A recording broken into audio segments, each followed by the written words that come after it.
Thomas the tank engine has worked his branch line for many years and knows it very well.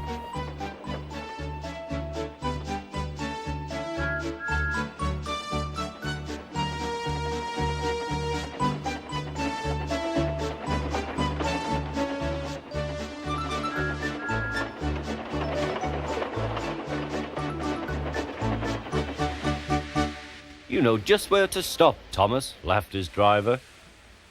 You could almost manage it without me. Thomas had become conceited. He didn't realize his driver was joking.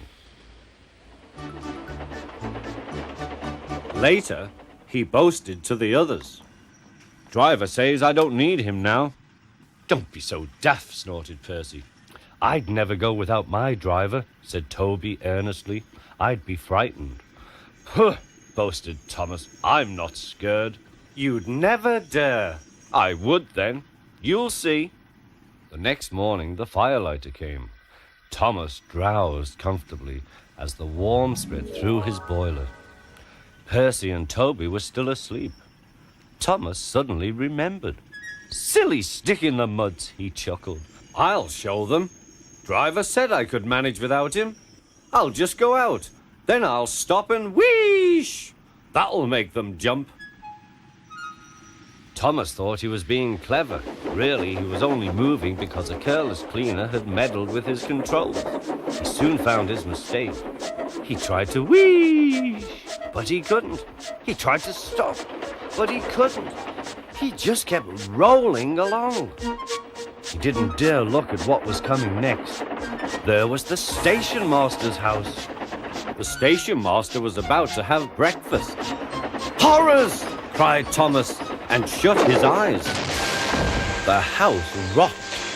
Broken glass tinkled. Plaster was everywhere. Thomas had collected a bush on his travels. He peered into the room through its leaves. He couldn't speak.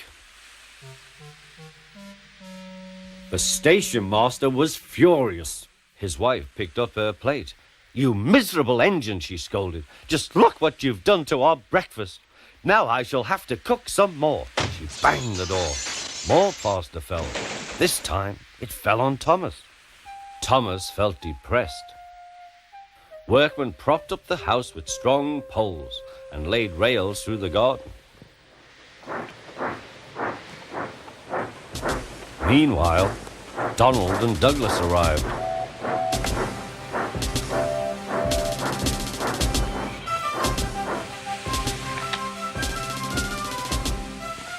Don't fash yourself, Thomas. We'll soon have you back on the rails, they laughed.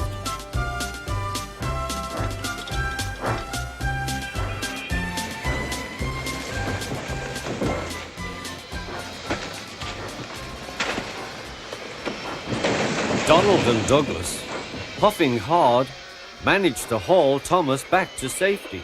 Bits of fencing, the bush, and a broken window frame festooned his front, which was badly twisted.